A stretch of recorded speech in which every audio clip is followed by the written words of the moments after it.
Vai. 3, 2, 1. A Cris, peraí. Normal, né? Vai. O que a doença do Justin Bieber nos ensina? Recentemente, o nome do Justin Bieber tá super em alta, né, amiga? Primeiro que... Eu sinto que o nome dele sempre esteve muito em alta, não só pelo sucesso, mas também por todos os conflitos que ele passa no decorrer da carreira.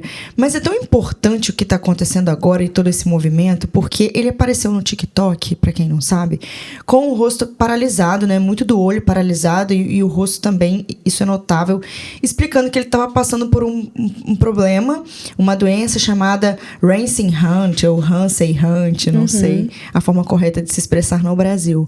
E que por isso ele precisava tirar um tempo para se cuidar. Então ele teve que cancelar alguns shows. E aí o que aconteceu? Ele tirou esse tempo para se cuidar, ficou aquela especulação se ele viria ou não ao Rock in Rio. As pessoas super esperando por isso, os fãs obcecados, né? Na fila 3 dias antes. E aí, quando pensa que não, ele, vai pro Rock in Rio, daí a pouco não vai. Até que ele veio. E aparentemente, parecia que ele tava super bem, assim. Pelo menos assistindo os takes. Ele tem esse jeitinho, às vezes, né? Então, ele acaba virando meme e tal. O que também é bem complexo, porque se ele tá passando por alguma coisa, ele virar meme, não sei se é um caminho muito legal a se passar. Enfim, tá fora do controle dele. Mas o que a doença dele nos ensina? Que doença é essa? Essa doença de fato é uma doença? A gente pode ter ou não? O que tá acontecendo por trás do Justin Bieber que dá pra gente trazer pra nossa realidade, pro nosso cotidiano, pro nosso dia a dia? Então é sobre isso que a gente vai falar hoje no Conselhos de Frida.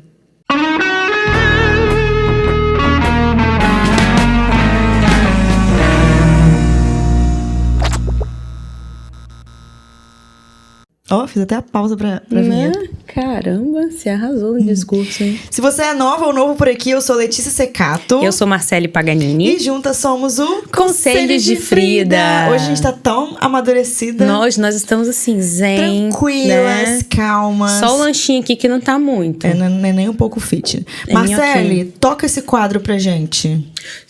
Por quê? Esse quadro não é um pra quadro. ler. Entendi. Toca? Aí eu olhei pro violão ali e falei... Aqui, eu só toco piano. Vamos lá. Conselhos de Frida. I love you, Justin. I love you, Justin. Se você ama o Justin Bieber, já deixa um like nesse vídeo, né, amiga? Isso aí. Você curte Justin Bieber?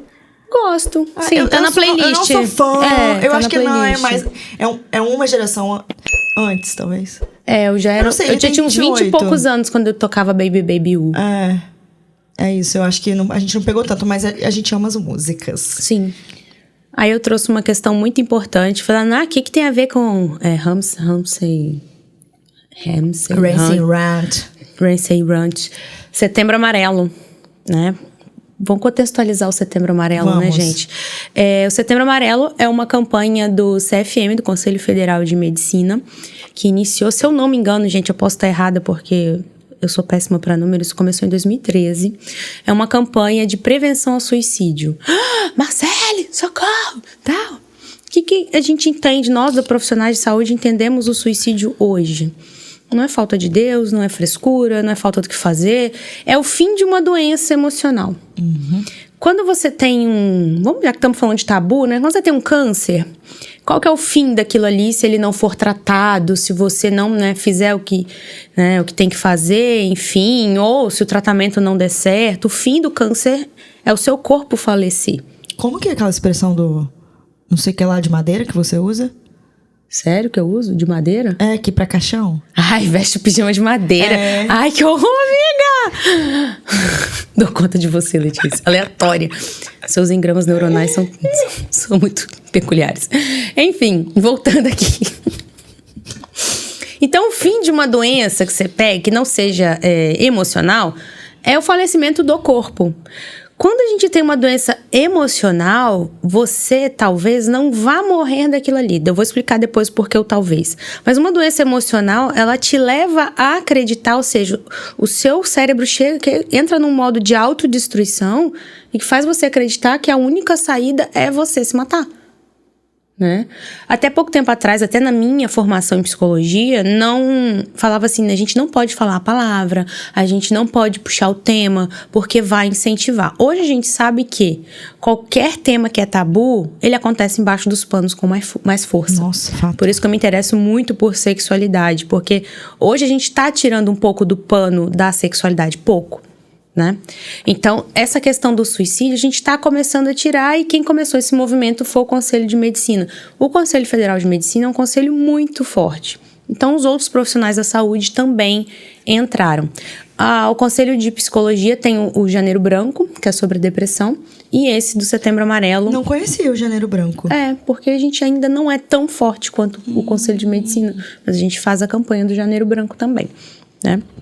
Eu acho super legal essas campanhas do mês, sabe? Super. Pena que só temos 12. Enfim, por que eu disse que talvez você não vá falecer de alguma coisa do corpo? Existem doenças que são psicossomáticas. Ou seja, elas são a somatização de algo que não vai bem na sua mente. Por exemplo, eu entrei num estado depressivo, aí a pessoa pensa, entrou em depressão, vai ficar em cima da cama chorando. Às vezes não é assim. Às vezes você começa perdendo interesse pelas coisas que você gosta, vai entrando num processo e do nada você aparece com um torcicolo. Nossa, mas eu não fiz um exercício, eu não dormi no travesseiro errado. Ou às vezes te aparece hemorroidas, gastrite, doenças aleatórias, dermatite. Nossa, psoríase é psicossomático. Então, pode ser que a sua mente faça alguma coisa com o seu corpo para talvez você vir a falecer daquilo ali. Só que a questão do suicídio, o buraco é mais embaixo. Porque quando uma pessoa chega a esse ponto de pensar, de planejar, é porque o sofrimento está tamanho e ela não conseguiu saída. E muitas vezes a sociedade tem muita culpa nisso. Por isso a importância dessa campanha. E o que tem a ver a gente falar disso com o Justin Bieber? 100%. Ele tem um documentário, não sei se vocês acompanharam, mas ele tem um documentário que ele conta que em 2016 ele... Enfim, se envolveu com drogas, ele começou a usar drogas com 13 anos e chegou no momento que ele sentia tanta dor, com aspas, mas tanta dor, que ele queria acabar com tudo. Quando uma pessoa diz que ela quer acabar com tudo, é exatamente sobre isso que a gente está falando. E aqui é um podcast de empoderamento feminino, né? Então a gente precisa trazer à tona esses sinais. Eu não estou dizendo que hoje ele está dando sinais e tal, ele está comunicando através da música. Pode ser que sim, pode ser que não, quem vai saber é a equipe dele, a gente fica no achismo. Mas por que é importante a gente trazer à tona a seriedade desse assunto com uma estrela, um superstar? Porque às vezes dentro da sua casa, sua irmã, seu filho, você tem sentido essas coisas e não consegue enxergar a seriedade desse problema, né? Então, quantas pessoas passam isso dentro de casa, às vezes com uma filha, um filho, ou a própria pessoa não consegue enxergar? Então, tem tudo a ver. Inclusive, essa doença...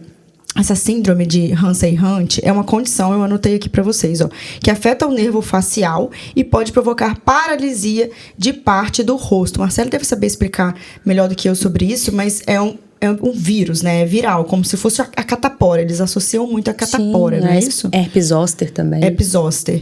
Como se fosse assim, eu posso contrair o vírus, Marcele também, Cleiton, você que está aí em casa, mas não necessariamente ele vai manifestar.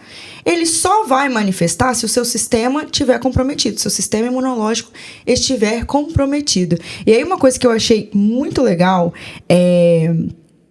Primeiro que eu li que a manifestação disso é muito pequeno percentual de pessoas que tem para manifestar, esse é o primeiro ponto. E depois tinha assim, para os que tiveram contato com o vírus, olha o que você deve fazer. Tratamento, tá? Tive contato com esse vírus do Justin Bieber, o que eu tenho que fazer? Dormir bem, evitar excessos, se alimentar de forma saudável e cuidar do equilíbrio emocional. Cara, Marcelo, tem uma pergunta para você. Baseado em tudo isso que o Justin Bieber está vivendo, e a gente consegue ter uma noção assim, de que por trás dessa doença devem ter outros problemas agregados, mas a minha pergunta para você é: o que significa ter saúde mental?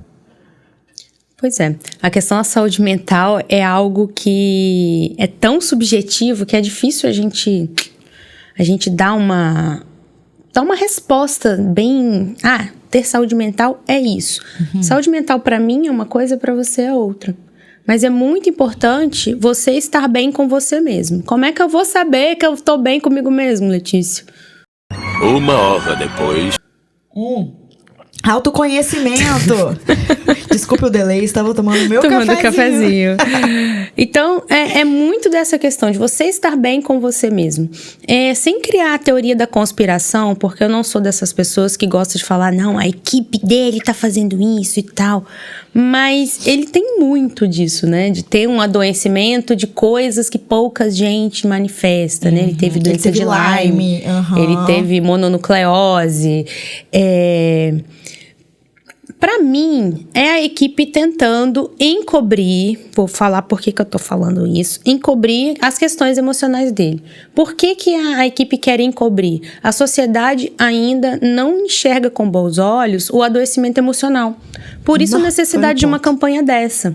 Porque se a sociedade visse com o mesmo olho que olha para uma doença tão séria, né, como até o lúpus, qualquer outra doença assim, pegou um vírus e tal. E fizesse a mesma coisa com as doenças emocionais, seria muito mais fácil, o tratamento seria mais acessível.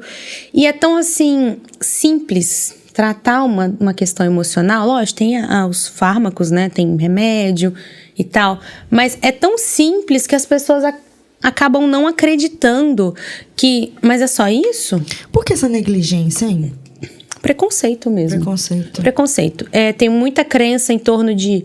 a pessoa também não tá fazendo por merecer, ela também não se ajuda. A pessoa que tá em depressão geralmente fica ou egoísta, fica grossa, fica chata pra outra pessoa.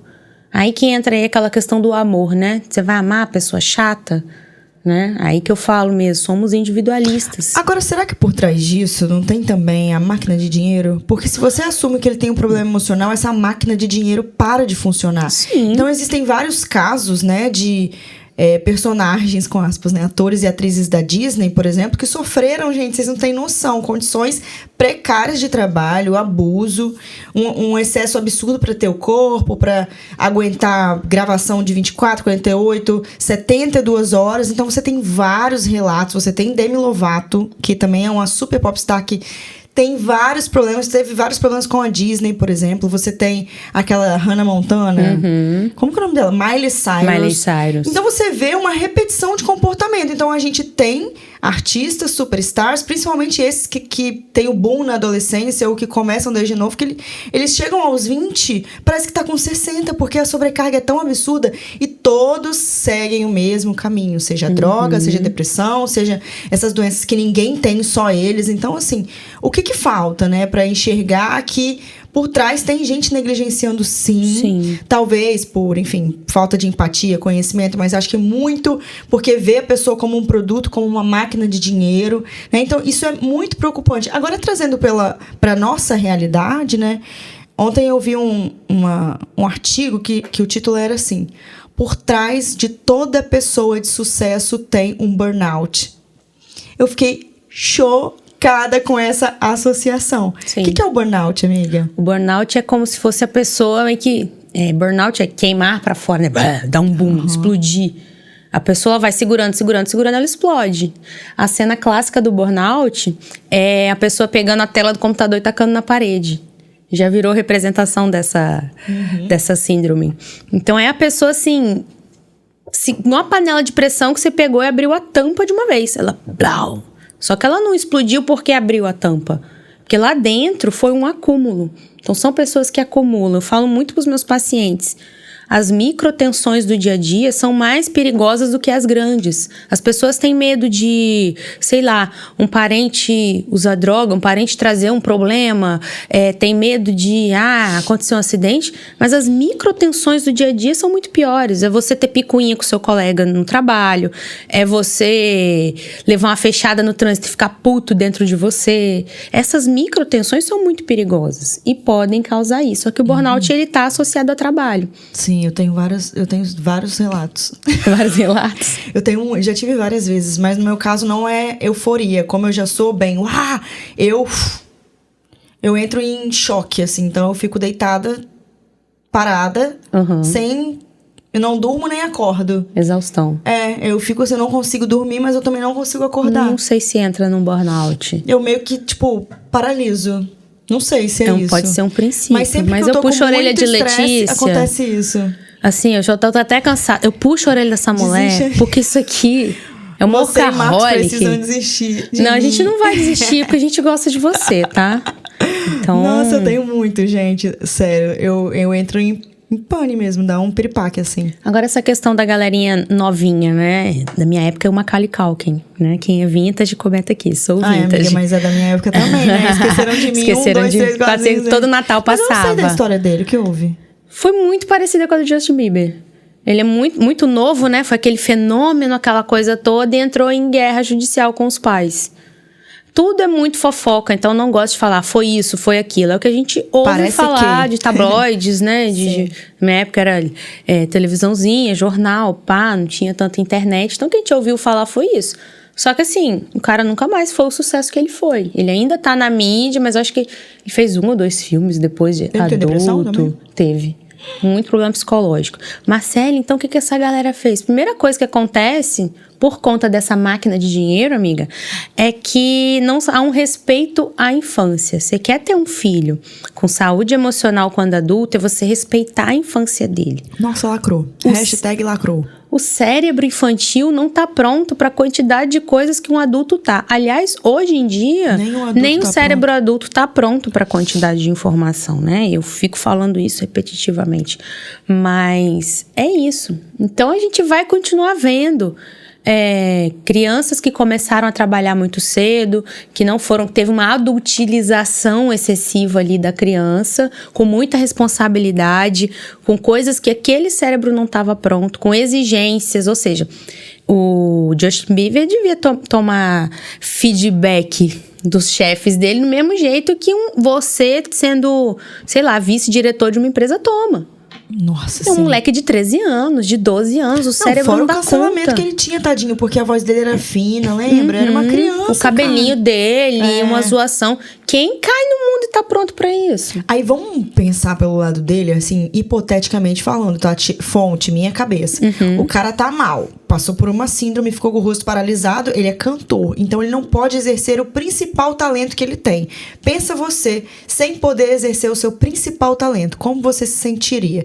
Esse é o primeiro ponto. E aí, de repente, ele tem um monte de show pra cumprir, e óbvio e evidente, gente, que se ele não cumpre um show, ele deve ter uma multa gigantesca por trás disso, porque é prejuízo pra todo mundo, beleza? Beleza, então tá. Aí o cara vem pro Brasil, não sabemos se ele veio por pressão, né, da equipe, ou se ele de fato tava bem. Chegou, não ia fazer o show. De repente, vai fazer o show. Não sabemos o porquê, também nunca vamos saber, provavelmente, ou se ele contar daqui uns 10 anos em um documentário. E aí ele faz o show, completamente estressado, saiu do hotel, trabalhado no desespero, aí o cara vira meme mundialmente quase, juro. Então, quando você pegar uma situação dessa, por exemplo, pegar o rosto de Justin Bieber e usar no seu negócio pra dar like, pra virar um viral... Pensa se fosse com você, sabe por quê? Toda essa loucura de internet, a gente acha que o cara é inacessível, assim, pode fazer meme, né? Ele é o Justin Bieber, ele nem vai ver isso. Ele vai porque ele é um ser humano como você e é por conta dessas atitudes que você comete que você também vai surtar. Porque da mesma forma que ele sofre pressão e sente esse cancelamento, nós, meros mortais, também sentimos quando a gente vê uma pessoa cobrando do tipo, nossa, você não tem tal coisa? Nossa, você não enriqueceu em 7 dias? Se a gente sente dessas bobeiras que a gente lê, essa pressão toda e a gente surta, pô, imagina o cara, velho. Bullying na escola, gente. Exato! Olha o Isso efeito, pra mim é um bullying virtual, sabe? E é um bullying mega, sabe? No atacadão, um negócio gigantesco. O cara tá doente. O cara tá doente e ele não virou é de um hoje meme. que ele tá doente. Sabe o que me lembrou? Aquele Fábio Assunção. Nossa. O cara tava pela hora da morte e ele era o maior meme do Brasil. E as pessoas olhavam pra ele como um ícone. Vou ligar o modo Fábio Assunção. Sim. Olha. Gente. Impossível. Eu acho que a gente deu uma surtada, sabe? Assim, a gente perdeu a humanidade. Louco. A gente perdeu a noção. Nós estamos lidando com seres humanos, nós não estamos lidando com personagens. Então a gente precisa pensar 10, 20, 30 vezes, porque a gente só tá focado no like. Assim como as empresas estão usando ele como uma máquina de dinheiro, você, eu, todo mundo também.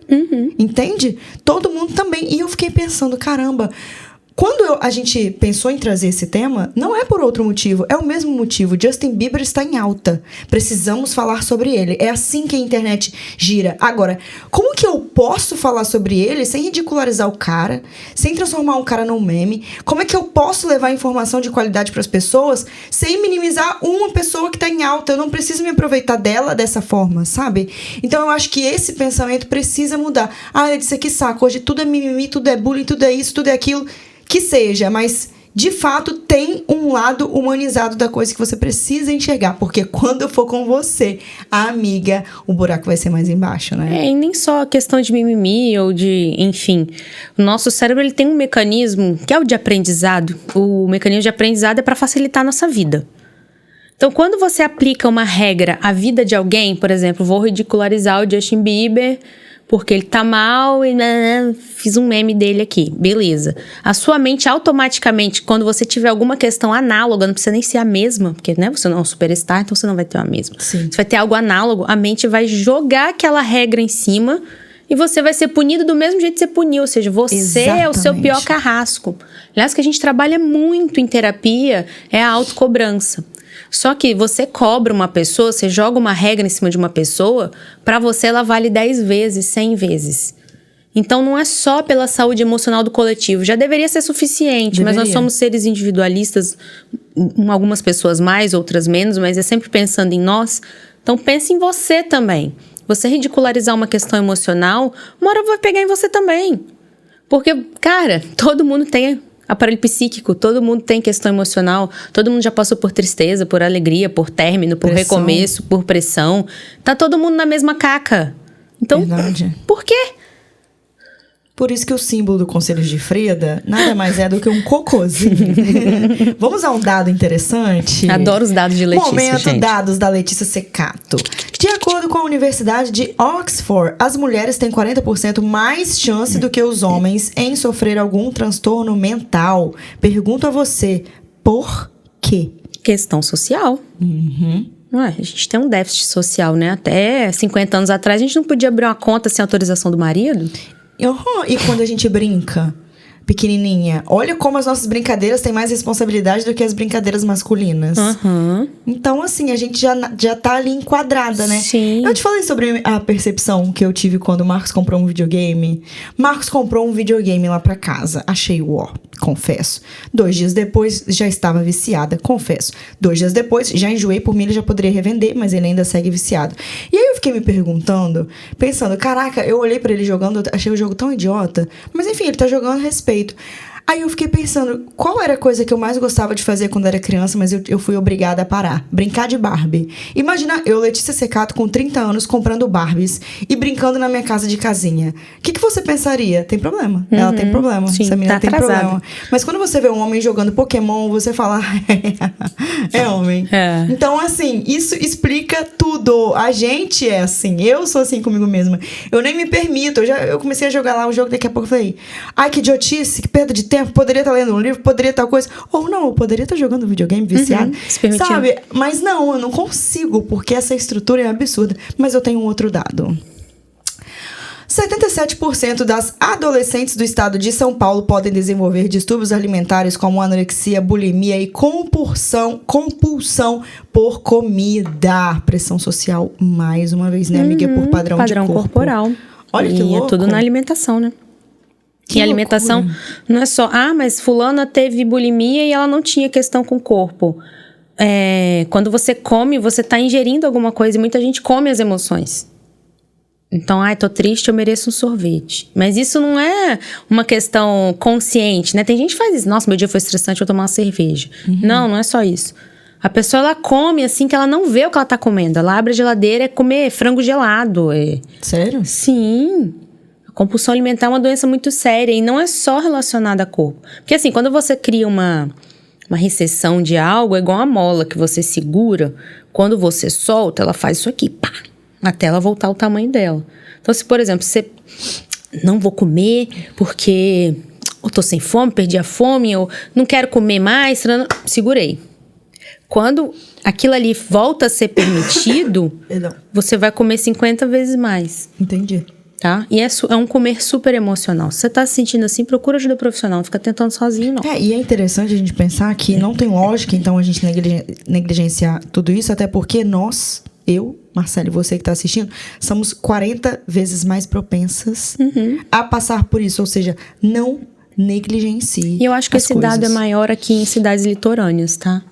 Onde a gente expõe mais o corpo. Com certeza. Rio de Janeiro também. Sim. Né, Vitória, cidades litorâneas em modo geral. Mas eu acho que não só isso, mas também por conta das coisas que a gente assiste, né? Quando a gente é adolescente. Ah, sim. Putz, aí você tá já naquele período que você não sei quem eu sou. E aí você se inspira na superstar, na popstar, na modelo. Sim. Pena que ninguém contava na nossa época. Talvez agora tá contando um pouquinho mais, que essas modelos também estavam passando pela mesma coisa, né? Sim. A Demi Lovato relata isso muito bem. De que ela não podia comer, porque eles sempre falavam que ela tava gorda, que a coxa dela tava grossa pra ela fazer o papel que ela tinha que fazer. Cara, isso é uma loucura. Sim. Minhas musas da adolescência eram os Spice Girls. Todas padronizadas. Todas padronizadas, mas cada uma tinha uma personalidade pra você se identificar. Mas todas tinham o corpo, sabe? Uma um pouquinho mais, outra um pouquinho menos, mas todas tinham o corpo. Então, tipo, se eu não tô entre essas 5, se eu tiver maior que ela, se eu tiver um bumbum maior, se eu não tiver cintura, eu tô fora. Então, exatamente. É isso, amiga. É desse jeitinho. Só uma coisa, um adendo. Se você estiver ouvindo a gente pelo Spotify, corre no YouTube. Vem pra cá, se inscreve no nosso canal, dá like, né? Nosso podcast é muito legal. Conselhos de Frida é um podcast de empoderamento feminino. E a gente cresce cada vez mais, né, amigo? Formato completo, gratuito. Vocês têm noção do que é isso? Não tem pegadinha não, amiga. A gente vem aqui pra levar conhecimento pra você de grátis. 0800, como então dizia se na minha inscreve, época. deixa o like. Tem os nossos Instagrams. Tem o do Conselhos de Frida, tem o da Marcele, que é Marcele Paganini, o meu é Letícia Secato. Enfim, se você estiver passando por alguma situação também, precisar da Marcele, tem o site dela, manda direct, não se cala. E é isso. O que mais, amiga? Algo a complementar? Eu tenho uma equipe de psicólogos também, tá? Nossa, uma super equipe, inclusive, porque tinha uma fila. Gente, deixa eu contar isso.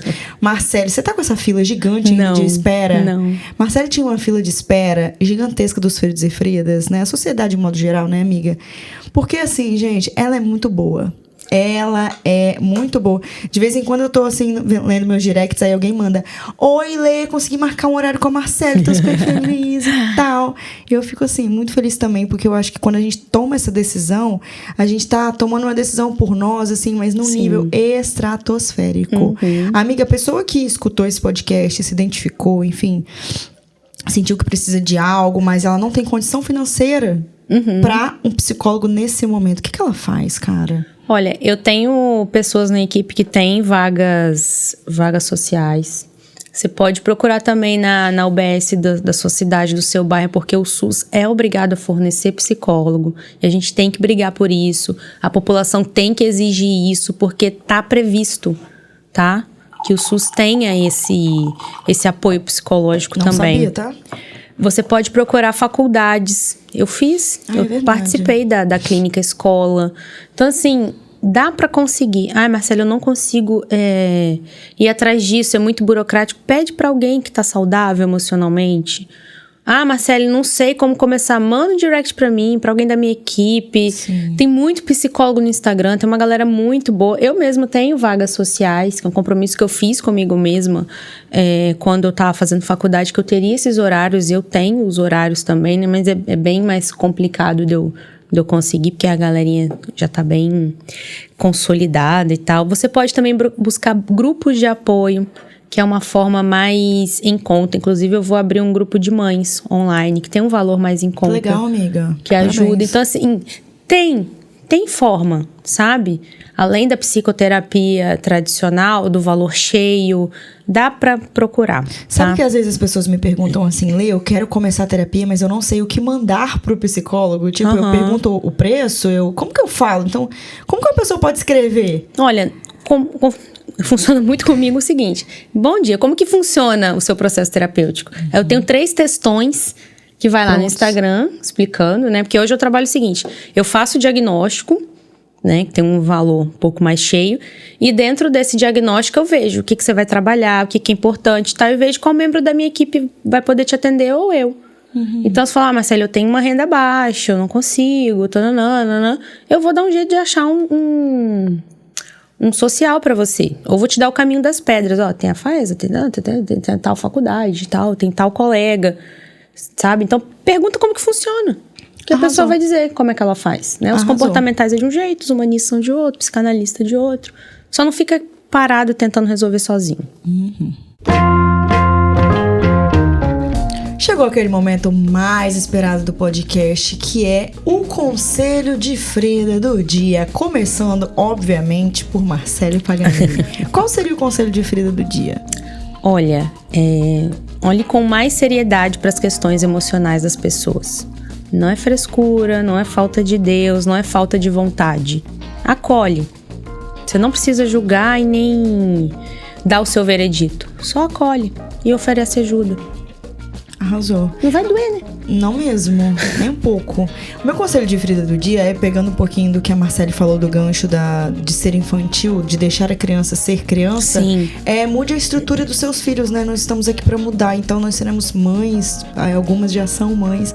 Mude um pouquinho a estrutura dos seus filhos, não só no quesito de permitir que eles sejam crianças, mas permitir que eles sintam os sentimentos, né? Ou apresentar brincadeiras também diferentes pros meninos, mais responsáveis, um pouco mais leve para as meninas também, pra gente tentar fazer essa galera vir um pouquinho mais tranquila e a gente não ficar tão pesado com isso. Eu falo por mim, porque eu carrego muitas coisas nas minhas costas e eu sei que muito disso vem também da minha criação. Então, Sim. Eu espero fazer diferente daqui pra frente. Espero que você faça também. E é isso. Semana que vem estamos aqui, amiga. Olha, eu deixando o Lelê no vácuo. Tô meio... Com mais um Conselho de Frida, toda segunda-feira, 6h30 da manhã. Se eu fosse você, já seguia, se inscrevia, ativava o sino, porque isso aqui não tem no Brasil. Um beijo. Tchau. Tchau, tchau.